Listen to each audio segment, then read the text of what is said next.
I am so excited to have Lou Hooper with me today from Vegan Vagabonds. We have been connecting on Instagram for so long. We've actually never met in person, which just blows me away.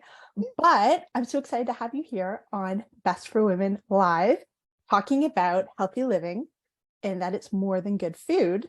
But today we are talking about food. My favorite topic. One of mine too, my friend. One of mine too.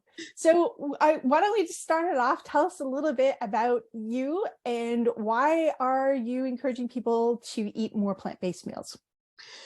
Okay, well, thank you so much for having me here, Brooke. I am thrilled to be here and to chat about one of my favorite topics. It's very close to my heart, both physically and emotionally. Lou Hooper. I started Vegan Vagabonds a couple of years ago. I've been a vegan for just about 8 years now. And I started out because of health issues. And I had high blood pressure, high cholesterol. I was on dangerous meds for that stuff. And I finally decided to take control of my own health and say, okay, enough is enough. Let's get off these dangerous drugs. Did some research, found that the vegan plant-based meal approach was one that worked for me. So I got on it, and I was really lucky. My husband joined me on the journey. So we've both been vegan for almost 8 years now. And through eating vegan meals, I got off my meds probably after about a month and a half. It was that fast. My cholesterol went down, my blood pressure went down. So that's one of the reasons why I do this, is to help people get a healthier lifestyle, so that if they want to maintain their health, or if they're on drugs and want to get off those dangerous drugs, this is one of the healthy ways that they can approach that. Okay, your story resonates so deeply with me. Some things that some people know about me, but I don't actually share all that often. I have a genetic condition. So my high cholesterol, I'm apparently one of the 1%, where my risk of heart attack is near 100% because of my cholesterol. And it's been incredibly high since I was a kid. I was born with this. So my body makes cholesterol in normal amounts, but it can't reabsorb it and excrete it. So it just accumulates. And I've been seeing a specialist since I was about 16. I've been on meds since I was 35.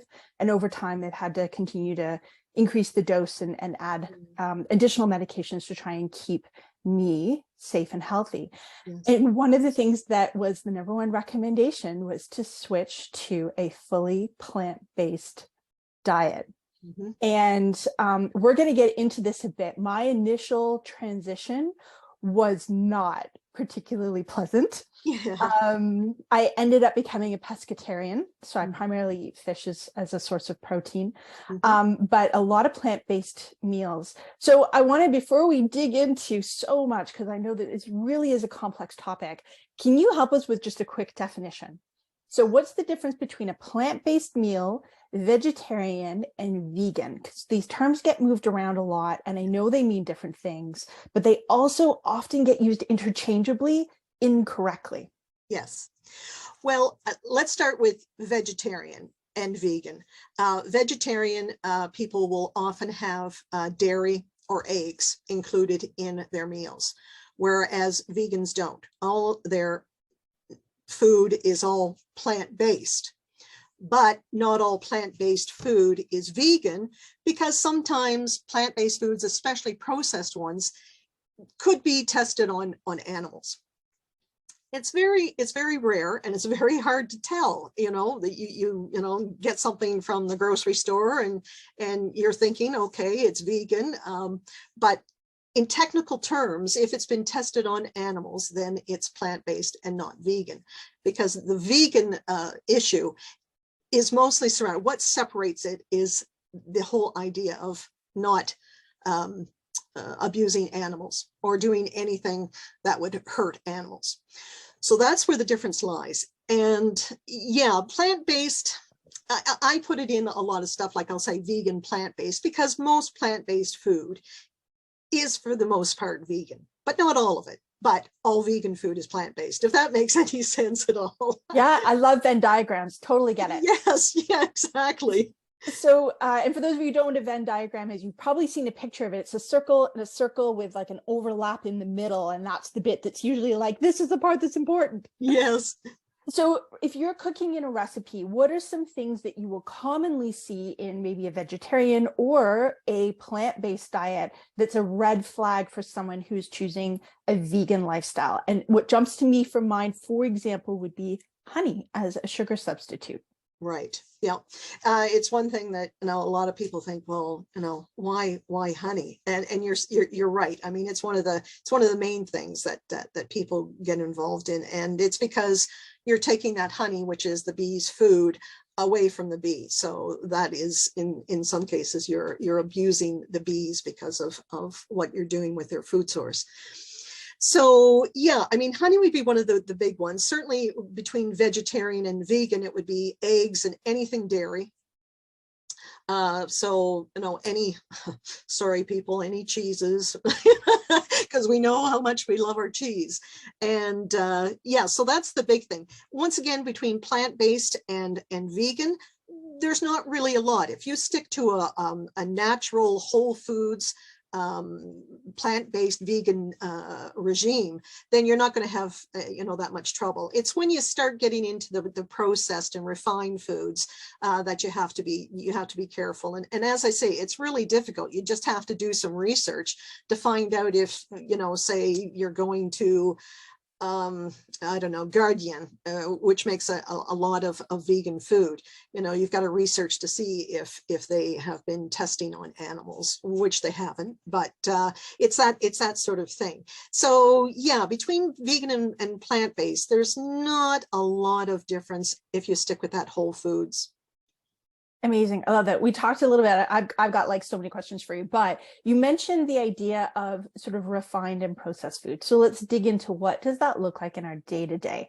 And the reason why I say this is because I've got such a strong opinion about this. So, but I want to hear your thoughts.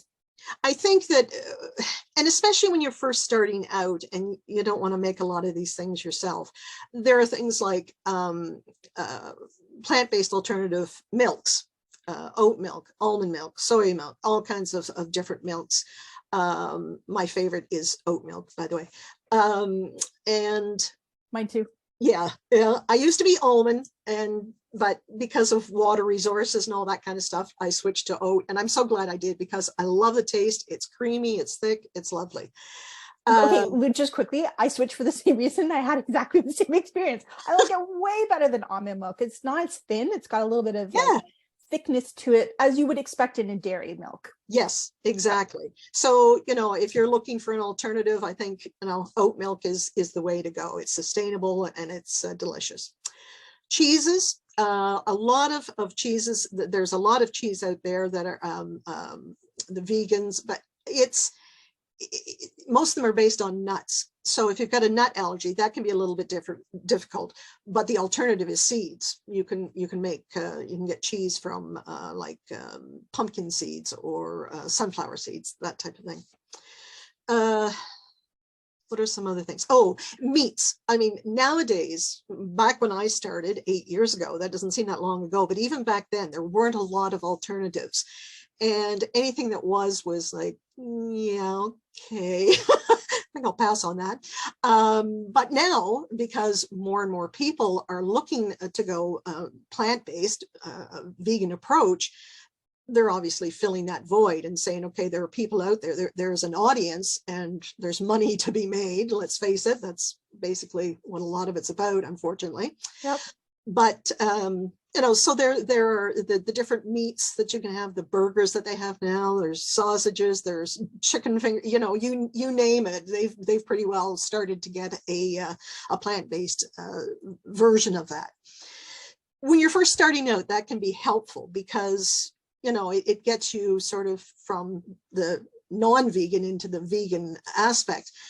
And you got to, certainly when it comes to the meats and the cheeses and all that, you have to be really careful about how much you have in. Like I have like oat milk every day. The other thing that I have is vegan butter. I will use that instead of, say, a non-vegan butter or margarine. But yeah, you have to be really careful at how much you have of these. But, like my husband and I, maybe once a week or every 2 weeks, we'll have a vegan burger that, with a slice of vegan cheese on it. And, that's, but, in moderation. Oh, yes, in moderation. And it's interesting you say that, because now in my grocery store, for example, there's an entire freezer case dedicated to plant-based, I'll call it frozen food, right? The Yes. 400 for 15-minute kind of chicken fingers, Yes. all of that kind of stuff. And it comes in a green box, so it's different from the blue box or the other white box, right? All the different color coding. Right. But I found that really interesting. So what I'm also hearing is, that sort of transition. And it's really helpful, because that was the two things that were really hard for me that I kind of hinted at earlier. The first one was I went a little gung-ho, and I got so much like beans and legumes and all these soups and purees. It was fabulous. Yes. And I swelled up so badly. Like my digestion was a mess for like a month. And so that then, of course, it's like, oh, well, this was a terrible idea. Yeah. I feel so sick. This was terrible. So I didn't gradually come in. I sort of like jumped in and went cold turkey and all these weird phrases that keep coming to mind. And it was not a pleasant process. The second thing that was extremely hard was giving up cheese, because I didn't realize what a snack that had been for me. Yes. And so that was something that was a real shift, was to give up hard cheese and goat cheese and all the delicious cheeses that I loved. Yeah. And that was really hard. Yes. No, and it's the one thing, if you talk to people who have switched over to the vegan, you'll say, oh, what was your heart? Cheese, and bacon. Giving up my cheese. Yeah, cheese and bacon are sort of the two. And I feel like it's an umami thing. There's something about the taste. And what actually ended up working for me is I realized I really developed a love for fermented foods, because I started to get that same, it almost like tickles your tongue. I don't know how else to describe it. Who can, define, it's very difficult. Flavor is very difficult to, but yes, yeah, I get it. I'm the same way. I like a number of fermented things, and mushrooms have that as well, that if you want that flavoring, not in cheese, I don't think, but yeah. And but the other thing for me though, is that, a lot of people will say, well, this doesn't taste like, the regular cheese, or this doesn't taste like the regular burger, or this doesn't taste like, and my approach is that, well, why should it?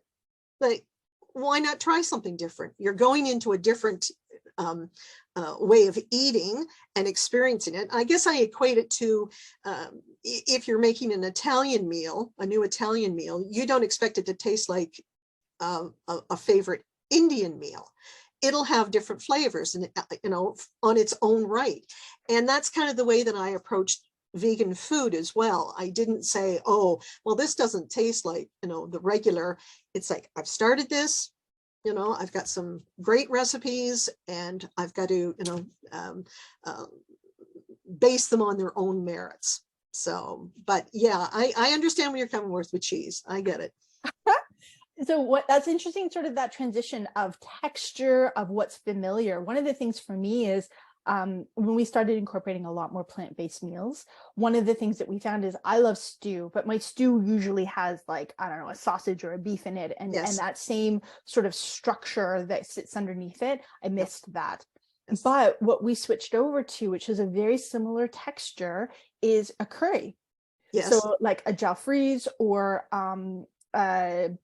one that would have like more just purely a vegetable based curry. Mm-hmm. And that sort of became a staple for us that was new, right? We tried something new and different, and found out that it was flavor combinations that have actually become a staple in our house. It's a flavor combination we love. It's not one that my spouse or I grew up with or had been exposed to until we were adults. Yes. And just, it really made transitioning into having more plant-based meals, but also I would say the desire, right? It's the, oh, Yes, can we have this? Like, let's eat this week. This is delicious. This is one of our favorites. that's right. It's a matter of having those what I call go-to recipes, because that's what so many people, when they're starting out on this, it's like, I don't know what to cook, and and I don't know what to eat. And I think it's the whole idea of taking it slowly. Like, a lot of people can go like from non-vegan to vegan in a day. I would think the majority of people would say, I don't think I can do that. And I certainly didn't. I took my time. We started off with a Mediterranean diet and then got in full force to the vegan. But it's a matter of, okay, twice a week, have a plant-based meal. Even that's going to be good for you. And then the next week, maybe have it 3, and then the next week 4, and gradually grow it out so that you find those recipes that you really enjoy. And like you say, you're really anxious. Oh, can we have that again? I really enjoyed that. And I think that's, approach that can work for people. And it isn't quite as scary as thinking, oh, I got to switch overnight. And I don't think I can do that. I had that. I didn't realize how much chicken had been a staple in everything. And strange story, it turned out that it was actually the trigger for my IBS. It took us a long time to figure that out, because Wow. most dietitians consider it to be a generic safe food. Yeah. But I can't digest eggs well. And so that's what made the connection for me. I'm like, wait, a chicken is an egg. Yeah, there's a So connection there. if I don't know which digest, one came first, but there's a connection. there's definitely, if I can't digest one, why do I think I can digest the other? Yeah. And so that finally was huge. But I, like, my entire recipe book felt like it was gone, and I really felt that void. What are the key steps that you recommend as people start out on this journey? You've mentioned a couple: transition slowly, Yep. find your substitutes for the things that are going to be really hard for you to let go of. What Yep. other tips do you have? The other thing is, I think when you're doing this, there's obviously a reason. And you need to know what that is, because that's what you need to hang on to. Excuse me. When I first started out, as I said, it was my health. I thought, do I want to be on dangerous drugs that could kill me? No, as much as the disease that they're trying to avoid. So it was a matter of, I want to be healthy. I want to live longer, and I want to thrive, not just survive. So I knew my why. Once that was taken care of, my why became animals. And that's, for me today, that's the reason why I'm a vegan, is to reduce cruelty to animals. So you have to know that, because that will sustain you through some of the lows. Like, oh, I really want to get that, whatever it is that you crave, that piece of cheese, that cheese platter. And it's that, okay, no, health or animals, environment, whatever is your reason for wanting to do that, you have to keep that top and center. And what I do is, I wrote it down. I put it on the fridge. I put it on my bathroom mirror. I put it on my car dashboard. Yeah, I had it in all the places where I could see it, and I could say, yes, that's right. That's why I'm doing this. So that's another thing. So take your time doing it, know why you're doing it. But I also think that, as I said, writing things down is very, I think, very important. It really solidifies things in our minds, more so than just sort of thinking about it. So there are other things that I had. Like, one thing that saw me through was a food journal. Not an elaborate thing, just I put down what I ate and drank and the time of day that I did it. And that showed me how much I was eating, where I was lacking in maybe, a healthy fat, or maybe I needed, a little bit more protein here, or maybe I'm having too much protein, or, those are the things that I could see the patterns, whether they were good or bad. So I would say another thing is writing down what you're eating. And I think the other really big thing is getting support. It's really difficult to do this on your own. At least that's what I found. Like I say, my husband joined me, but he didn't know any more than I did about this whole eating routine. So I think and a lot of people give up because they try and do this. They try and find all the information and what's pertinent. And I think I was probably into the vegan eating routine for, I would say, probably at least 3 months before I even came across the idea of B12 and having to have a B12 substitute, because as a vegan, I wasn't getting it from obviously meat sources. So it's those kinds of things that you don't know what you don't know. And I think that getting support along the way is vital for helping you learn all those things, but also getting you through some of the lows that you have. Oh, these are really good tips. I really like, so I want to comment on two things.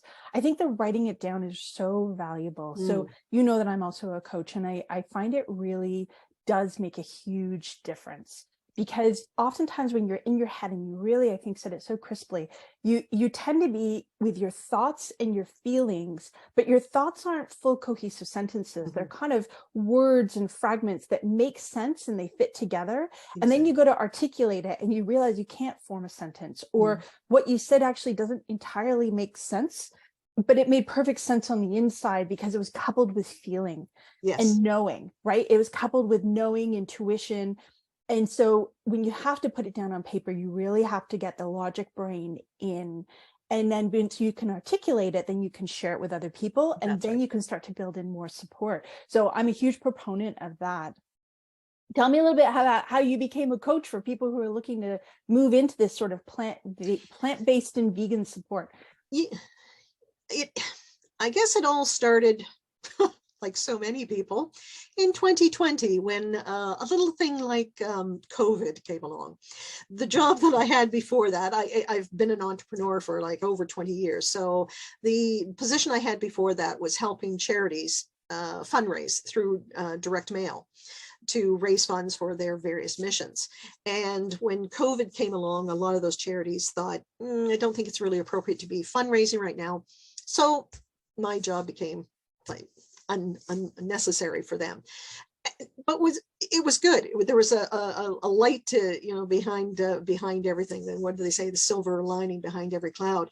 It gave me the opportunity, because I've been thinking about this for a long time and thinking, gee, I'd really like to help people get over this, this whole idea of being overwhelmed and full of self-doubt and not knowing, the fear of not being able to follow this through. So 2020 came along and I thought, now's my chance. I will put together, a course that will help people out and give them that clarity that they need, and the self-confidence to make choices in food choices in the kitchen, and also consistency, so that they don't have the fear of failure, and to help people with their health. It helped me feel better and get off dangerous meds. And I wanted to do that for people, and I want to do it for animals now. And so those are the reasons why I dove into this area. I love it. I love it. One of the things that I found really interesting in how this health connection comes back, I had a lot of thought on this, and just sort of that idea that, one of the things you get when you have like natural grain and true whole foods in their natural state, or just what we call lightly processed, right? So you chop it, that's light processing. You might steam it, or, as opposed to putting it through a machine and dehydrating it and whipping it all together and making it into something that looks completely different, which is highly processed, right? Oils being something that's highly processed as an example, as opposed to just eating the food. And so it was just so interesting thinking about that. And like, how did we get to this place where, my great grandmother would make bread, and she, and I learned from my mom how to do pickling and fermented foods. And so how did we get away from that? And it's so interesting, this idea around, and I won't get into it all here, but just this idea of things that can be highly processed, put in a box, and easily shipped around the world. And more importantly than that, it was during a time when the world expected and needed troops to be able to march long distances. And so they needed high calories to do that, and not stop to go to the bathroom. Right? So what does that look like? It looks like high fat, high sugar, no fiber. Why chocolate bars were a ration. Right? A daily ration. And yet we didn't let go of it at the end. No, because we got the love of it. We got that love of the taste of sugar, unfortunately. But yeah, no, you're right. I mean, let's face it, we live in a world that's just like bang, bang, bang, bang, bang. Got to do this, got to do this, got to get it done. You know, I got to pick the kids up from here and take them here, and I got to make meals, and so it's all very fast and furious. So the things that we can get that's, you know, like fast food, let's face it. I mean, look at the multi-billions of dollars that they make, because we don't stop and take the time to do those things that are healthy for us. We do things that are convenient for us, and it is unfortunate. But I think with COVID, with a lot of people staying at home, and I think this has a lot to do with the reason why people are sort of, it's becoming you know, more so that people are getting into plant-based vegan food, is because one, COVID was a disease that scared the crap out of us, and Everybody. yeah, or a virus that scared the crap out of us, and yeah, exactly. And so I think we became more attuned to, I want to be a little bit more careful about what I'm putting in my body, and I don't want the you know, the hormones and the antibiotics and all that's put into meat to going inside of me. So, but then people also had the time, they're at home, they could take the time now to make those meals for their families, and they weren't so rushed off their feet because everyone was sitting around the house. So I think those are some of the reasons why we see plant-based eating being you know, certainly on a wave right now. Yeah, absolutely. And for the medical community, you talked about, I mean, as I said, my specialist was the one who recommended consider Yes. vegan, because vegans have the lowest cholesterol population in the world. We know that a lot of not all, but many of the things that people can experience, like diabetes Yes. and high blood pressure, cholesterol, if it's not the genetic kind, you know, Heart disease. yes, Yep. right. And these are things that, you know, the body can heal from. Right. Yes. It's a natural, it's not, you know, and some of that disease, that's a natural response to the body, right? Yeah. Within ourselves, it's not like something else has come in. This is our body's natural response to the lifestyle, food and movement choices and circumstances. And this is how the body naturally responds. That's why we all respond almost the same way, but that it can be, we can heal from it. That's And right. plant-based foods where you've got delicious fiber, beautiful nutrients, Mm. and you know, all of these wonderful, we call them macros, right? So you Yes. hear about proteins and carbs and fats. Fats. It's in all foods. Yep. But it's, you know, I really do believe that fiber is a huge part of that. Definitely, definitely. And if it's taken from your experience, if it's taken generally, you want to start off slowly, but fiber is extremely important because it fills us, you know, so that you're not eating other things or craving other things. Your body is getting what it needs. But yeah, fiber is definitely very, very important to the system, and all those macronutrients that so many people think, you know, like I always joke, you know, the first thing that somebody will say to you if you're saying I'm going to go plant-based or vegan, they'll go, oh my God, where are you going to get your protein? It's like, not to worry, there's all kinds of it. There's all kinds of it. It's in all the foods. Yes. Yeah, just in different quantities. That's right. Yeah, 100%. We tend to associate a food with with its nutritional content, or one component of the nutritional content, not the full spectrum picture. That's right.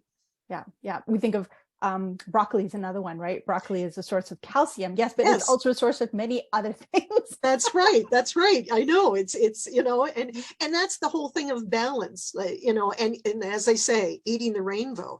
The thing is variety. You don't want to be having the same thing every day, because then your system gets used to that and starts craving other things. But if you have a variety of foods every day, and let's face it, with fruits and vegetables and grains, the sky's the limit. There's nothing you can't do with these things, and so, you know, then you're feeding your body all the things that it needs. So like they say, you know, for protein is in everything, and this goes for vegans and non-vegans. If you're low in protein, it's because you're not eating enough. Totally agree with you. I have this conversation all the time because you know, for someone who's maybe more active, you know, to say 80 to 100 grams of protein is absolutely appropriate. And to get there, you need to eat so much food. You cannot snack. Yes. Yeah, I You just can't know. snack. But you also want to make these wonderful choices. If you get your protein from primarily plant-based foods, then you're also getting the daily fiber that you need. So That's if right. you really only focus on getting enough fiber and focusing on higher protein choices, then you will not be hungry. No, you won't. No, that's right. So, but for those people who wanted, there are people that want to take a vegan plant-based approach because they want to lose weight. Well, you certainly, you certainly do that, just as long as you eat enough that you get those proteins and that the macros, as we say. Yeah. Yep. The fiber. Yep. The fiber will do it. Fiber will do it. I love this conversation. And this is part of why this change, this slow gradual change that you're recommending is so helpful, because if you're not used to it, then as your body says, or as you said, your body will respond, but it'll be a little bit much. So if you come into it gradually, then your body gets used to it, and then eventually it will start to crave it. That's right. Yeah. Yeah. Okay. I have a pop question for you. I know you didn't anticipate this one. What was the food that you can remember suddenly tasted sweet and you didn't remember it tasting sweet? As your taste buds started to adjust in all your flavorings, the new flavors, what was the thing that you were like, oh, I never thought of this as more like a sweet dessert food? Was there something that surprised you? Strangely enough, it was probably like greens, lettuce and Swiss chard and those things. You think of them being green and not having sweetness, but you're right. I mean, once you cut that sugar out and your body gets used to it, you taste sugar's sweetness, not the fructose, but you suddenly think, wow, I didn't realize this had this taste. And for me, yeah, strange enough, it was greens like lettuce and all those salad greens that I never tasted the sweetness in them before. Oh, I love that. You're making me think of a meme that I saw just the other day. Yeah. It was this woman, she's sitting with a giant bowl of salad in front of her, and it said, me making sure I stick to my goals. And she's got a chocolate bar in hand, and she sniffs the chocolate bar, and then she puts a mouthful of salad in. She chews, she sniffs the chocolate bar, she puts a mouthful of salad in. I love it. I love it. That's if great. I find it, I'll forward it to you. Yes, do. Lou, I have loved our conversation today. Is there any other parting words of wisdom, anything else that's on your heart that you wanted to share? I think it's just a matter of, like we were saying, just going over those things, do it gradually, know your why, write things down, and get support. And like, I'd be an idiot not to say, if you want to get support, I'd be more than happy to help people out. And you can reach me at my website of veganvagabonds.ca. Or I've also got a free e-booklet that I give people called The 5 Secrets of Plant-Based Eating. So there's, and then there's my course. It'll be starting next month. And so it's a 5-week course that helps people get their clarity and their self-confidence and consistency. Oh, I love that. Okay, I will definitely be dropping that in the chat below. Thank you for your time today. Oh. Thank you for sharing your experience. Thank you for getting into it with me. It's not many people who get to talk about like food and bowels and all the things. Yes, I know. But it's not a usual topic of conversation. But it's part of the transition process. It is. Right? It is, definitely. 100%. Thank you for your time again today, my friend. Really appreciate it. It's been really cool actually for me to be able to talk about the fact that, and I think we really brought this in. Living a healthy life is more than good food. Yes. Oh, definitely. It's sharing that good food with good friends and family, to be sure. Yeah, I love that. I love that. And then that level of support and all the other beautiful pieces that go around it. Yeah.